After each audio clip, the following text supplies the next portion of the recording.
There are many different types of boats and just as many types of boat racing. There's one type of boat racing that is getting a fair bit of traction in Ontario, and that's outboard drag racing.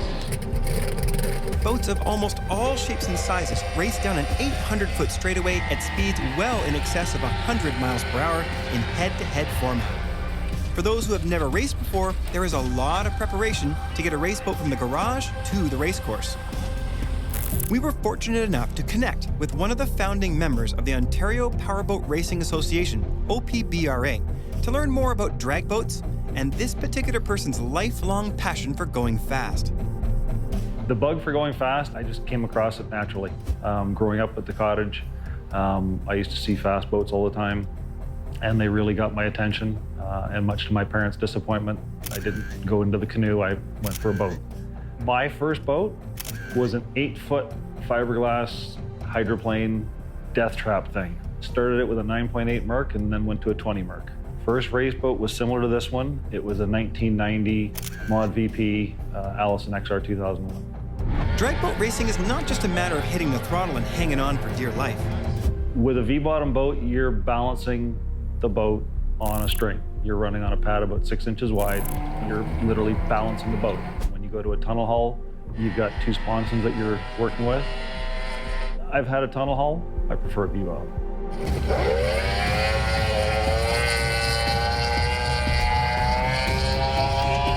The most important element is the hole shot. You will win or lose at the light. There's not a lot of times that you'll see a drag racer run down the opponent at the big end. The boat is 20 feet long. This motor produces about 400 horsepower. Unfortunately, Merck stopped making their high-performance V6s, so we're dealing with a lot of older parts that are being reconditioned, rebuilt. This block is 2004. It has been pretty radically ported and re-sleeved and worked on. It turns 11,000 RPM.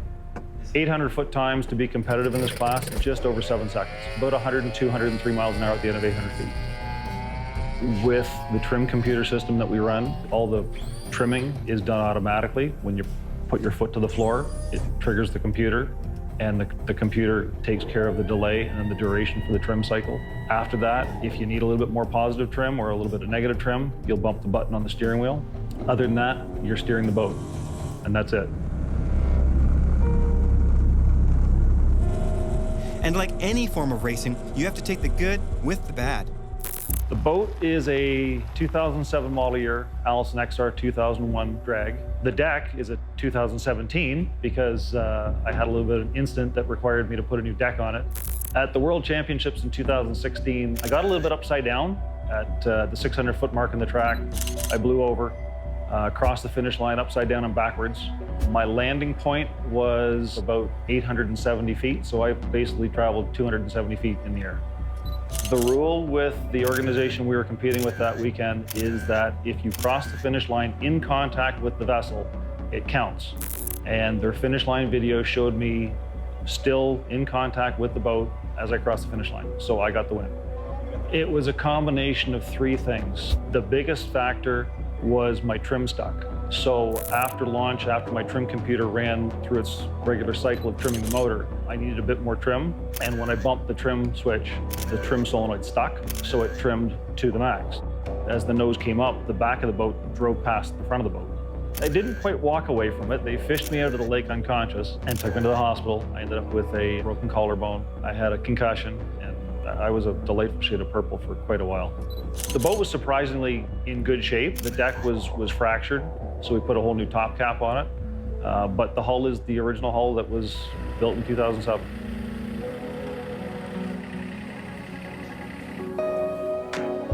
I'm one of the founding members of the OPBRA.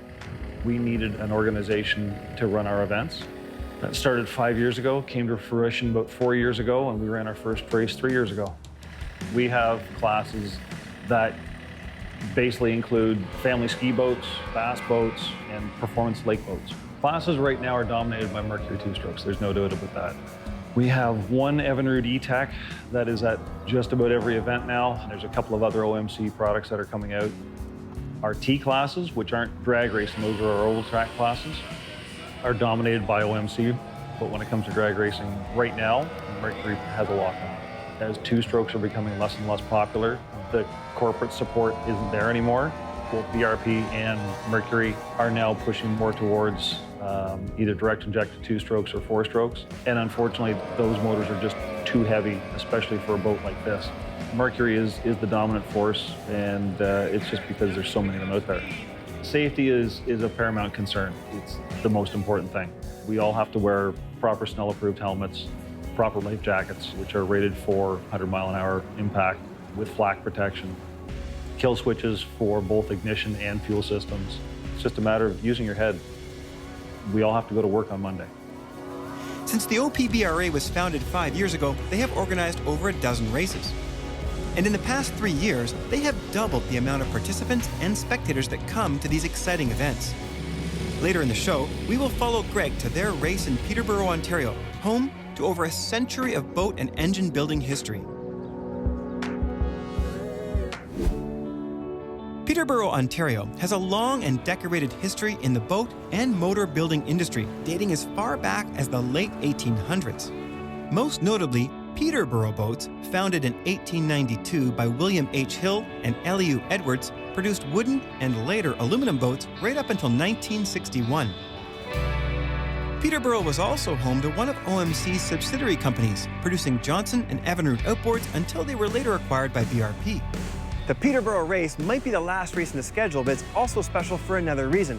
Most people don't realize that in the mid-50s, there were no other place in the world producing more boats than Peterborough, Ontario.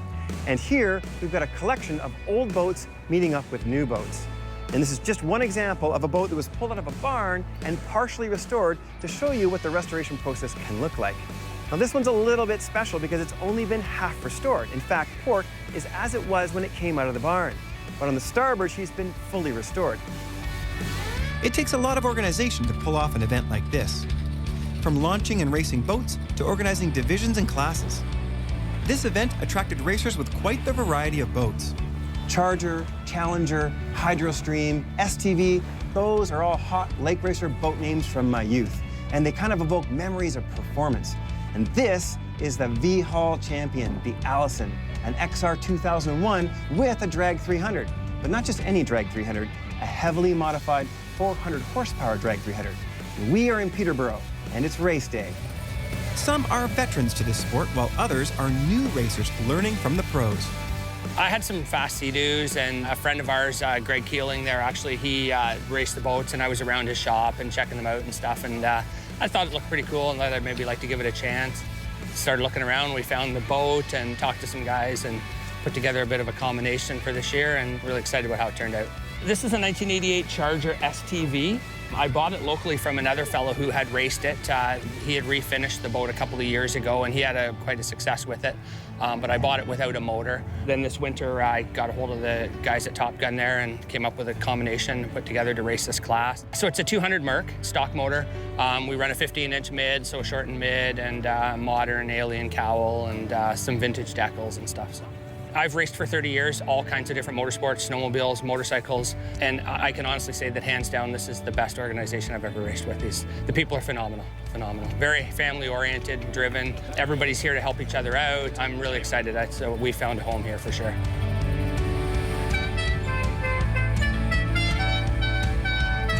It's a 1974 Honda runner bottom that I got 2 years ago.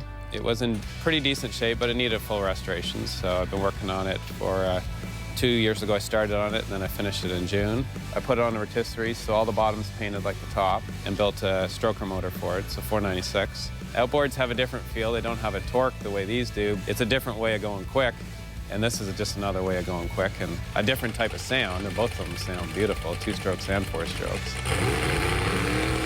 You can listen to a big block with open headers and do 100 miles an hour, but if you're on the road beside that, you get a ticket, you know? So I just like racing anybody, it's fun. When it was finally time to race, the weather wasn't too cooperative. However, the racers kept racing. We're getting a little rain here in Peterborough today, but it's not stopping the racers. And if you look closely, most of these boats don't have a windshield. So you can imagine what that rain feels like at 80 miles an hour.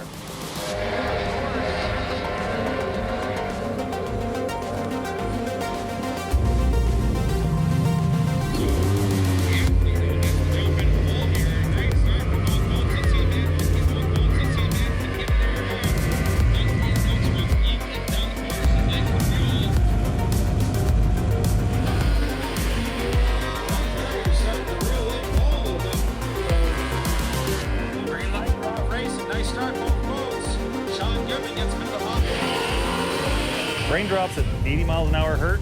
At 100, 105, they really hurt.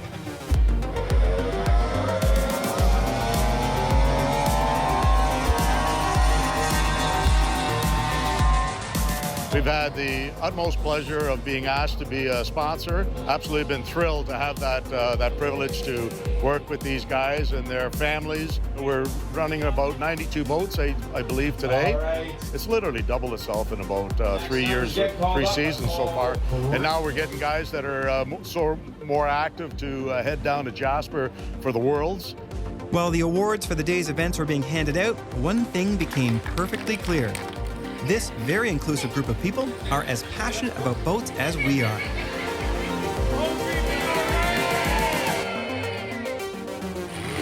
Whether you're going 100 miles an hour or 10 miles an hour, powerboating can be a way of life.